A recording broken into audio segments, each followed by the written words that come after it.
I'm Leanne Frost, and I am here to talk about how to read a textbook. It's actually one of my favorite things to talk about. My official job at the college is the Director of General Studies, so I oversee all of your general education classes as well as accounting and your computer science courses and a few other things. But my favorite part of my job is I get to teach a class called RD 101, and I get to talk to students in your class about how to read a textbook. So let's get started with that. First of all, you guys have been reading textbooks for several years now. College reading may be new to you though. So think about some of the things that you have noticed that are different about reading a college textbook than reading other books, particularly reading a novel. What's different between reading a novel and reading a textbook? Usually students say that a novel has characters and a setting and a plot and things that make it interesting and that they want to read, while a textbook tends to be more informational. It tends to be more difficult to read because it's written at a higher reading level, and also because the vocabulary is very specific, and face it, there are no cliffhanger endings in a textbook. It's not something like you can't wait to read the next chapter to find out what's going to happen. So sometimes you're not as interested in reading a textbook as either. So looking at some of those differences, college reading has been called the Olympics of reading. It is the most difficult reading that you will do, and that's because the amount of it. Sometimes you've got chapters that you've got to read for multiple classes, and you've got to read it quickly. So there's a lot of it. The vocabulary, like I mentioned, is more difficult because these books are written by professors with years of experience, years of education, and sometimes they forget that you, as a brand new student, don't know everything that they know about the subject material, which brings us to background knowledge, which we're going to talk about later. That you don't have as much background knowledge when you read a textbook as when you read other books, perhaps, because it has a different purpose to it. So one of the things that we're going to talk about in reading is the reading event. So in the reading event, we're going to draw a triangle here. And there are three things that affect the reading event. The first thing is you. You, as the reader, are important to the reading event. The reading event just means how much information you get out of a textbook or any book when you sit down to read. So we call it the reading event.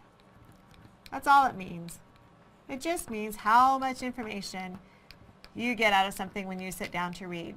The other two things that affect how much information you get out are the setting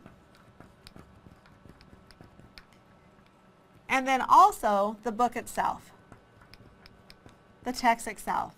So between you as the reader, the setting and the text, all those things work together to find out how much information you're going to get out of your textbook. So the first thing that we're going to talk about is the setting.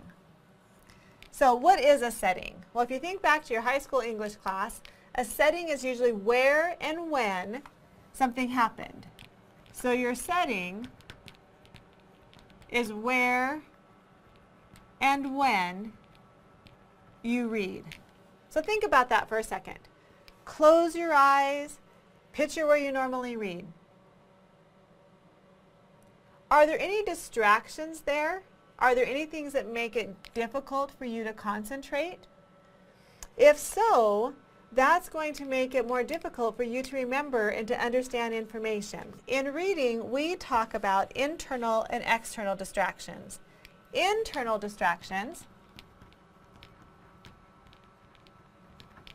are things going on inside you that make it difficult for you to concentrate. So take a minute and think about what those might be. Usually students say stress. If they are stressed about something, it's difficult for them to concentrate. If they are hungry or thirsty, if they are tired, if they're in pain, if they're sick, or if there is anything in a highly emotional state, then it's difficult for them to concentrate and to focus. Those are our internal distractions, things happening inside of you. So what about external distractions? We also have external distractions. Make sure I can do this without running off my screen here. External distractions are things happening outside of you that are causing you to lose focus and get distracted. So think about your reading setting for a minute. What were some things going on outside of you that could possibly be causing you to lose concentration? Usually students mention kids, pets, or any type of other people. It might be roommates, it might be family, any kind of noise. Maybe it's music, maybe it's the TV. Speaking of TV, students usually mention TV and cell phones as being big distractions. It can also be things happening around outside of you. A lot of commotion, a lot of activity. Those are the ones that students usually mention, tend to be big distractions. So now you got to think about, so how are you going to remove these distractions from the setting? Well, some of these are really easy to remove. You know, if you've got pets, you can put them outside. You can turn off the TV. People are a little more tricky to remove. You can't really just like stick your kids or significant other outside until you're done studying. You've got to find a way to still work with them so that they realize that this is your study time. So one of the things I tell students is, you might have a conversation something like this. Honey, I love you, but I need to study and concentrate on my reading. So please give me an hour when I can do this, and then I'll go to a movie with you, and then we'll have a pizza. Whatever you're going to do, we'll watch a movie. So you're going to have to kind of work on setting those boundaries with the people that are in your lives so that they understand that you need to focus and concentrate when it's time to read your textbook. Okay? Noise. See if you can find a nice quiet place. But it also, sometimes you actually have to go somewhere else. If your environment has got so many distractions in it that you can't focus, you might have to go. One time, I knew a kid, and he was still living at home, and the only place that he could find quiet was to sit in his pickup out in the yard. He was on a farm, so he would sit in his pickup because that's where it was nice and quiet. So you might have to be creative. There are library places on campus, though, too, that you can be able to find some quiet places. Turn off your cell phone. I know sometimes that's difficult to do, but when you turn off your cell phone, you're going to be able to focus more on your reading. So those are some things that you can do. Now, these internal distractions, they're harder to remove because what do you do about the stress? Some things are easy. Hungry and thirsty, get a snack, right? If you're in pain, take some medication. If you're sick, maybe you wait till a different time. Tired, find a different time when you're not tired. That's going to be different for everybody depending on your schedule. Emotions and stress. If you are really happy, or if you are really angry, or if you are really sad, any strong emotion actually blocks the electrical impulses that go between neurons in your brain, so you really can't think when you're in a highly emotional state. So wait until you're calmer to be able to study and read. This one, though, what do you do with stress?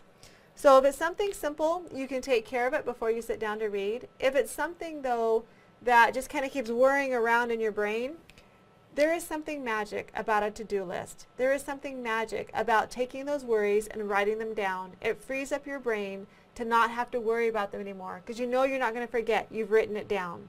So that's one of the tips. We'll talk about some other tips as well. So you got to think about your reading setting and what are some of those external, internal distractions that you can remove. Why does it matter? Why do you need to concentrate when you sit down to read your textbook? Well, remember, we already said that reading a textbook is the Olympics of reading. It's more difficult than any other reading that you've done.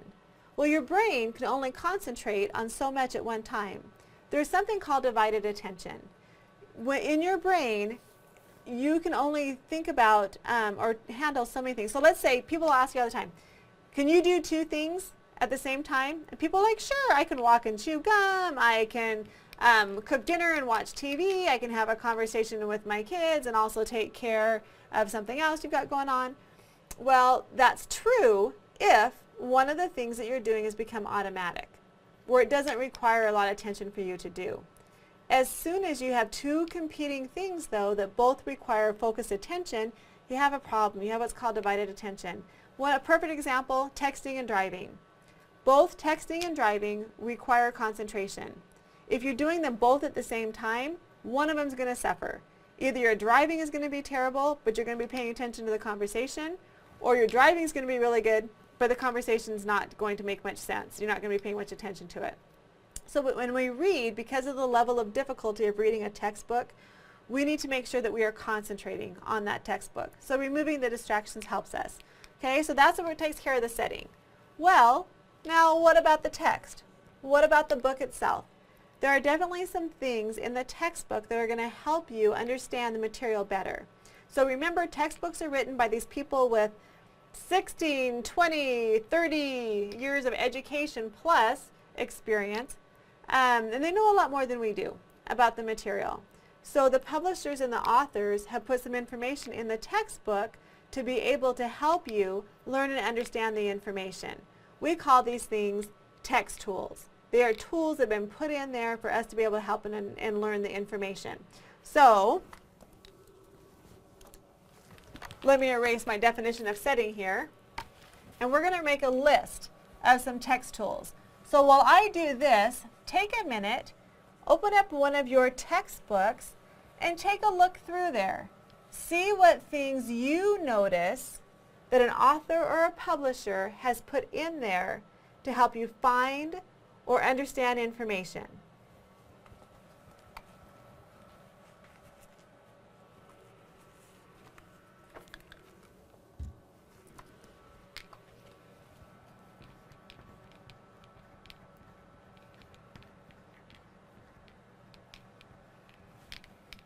Okay, hopefully you've had a few minutes to take a look at some of the different things that are in there. Now, text tools, again, they're going to help you find and understand information. And we're going to use those text tools in a minute to help us get more out of the textbooks that we're reading. So, you've got a list of some of the text tools that are in textbooks. And we'll put a slide up here so you'll be able to see what those are. But you have the preface, which usually we kind of ignore when we start to read a textbook. But there's actually good information in there. It tells us where the author is coming from, might tell us the purpose of the book, why he or she wrote the book. There's also a table of contents, fabulous, lets us know the organization of the book so we can find information we need. Chapter headings, you notice those are in different fonts. Fonts are either different colors or different typefaces or bold or italics. And those are like clues, those are keys that, hey, pay attention, we're changing topic here, and this is important. So we've got different font sizes, different headings, chapter outlines, overviews, questions, summaries, side boxes, those little pullouts that are off to the side of the main text, have extra information or maybe an explanation or maybe a definition, something that the author or the publisher wanted you to notice that was put in there to help you understand the information. Illustrations, maps, graphs, any visual like that. Why would they need to do that? Why are the words not enough? Well, especially for visual learners, having that visual helps us understand what was being written. We get a lot of information when we look at a diagram as well as the words. Index, fabulous in the back of the book. You can look at a topic, find out what page information about that topic is on. Glossary, love the glossary. Little mini dictionary in your book, very helpful. And then an appendix. So what is the appendix? Well, basically the appendix is in the back of your book and it has all the extra stuff that publishers and authors think would be helpful, but they don't want to put it in the chapter because it will mess up the flow of the chapter. So they stick it in the appendix. Always a good idea to look back there. Lots of times there's tables or there might be charts or additional information. I knew a student one time, did not look in the appendix of his math book, did not find out to the end of the semester the answers to all of the odd problems were in the back. He could have checked half his homework and seen if he was on track or not. So you always want to check out what's back in the appendix. And then a bibliography. A bibliography gives you other resources to go to. Fabulous if you have to write a paper. Good place to start on your research paper. Okay, so that takes care of our text and our setting. Now we're going to move on to talking about you as the reader.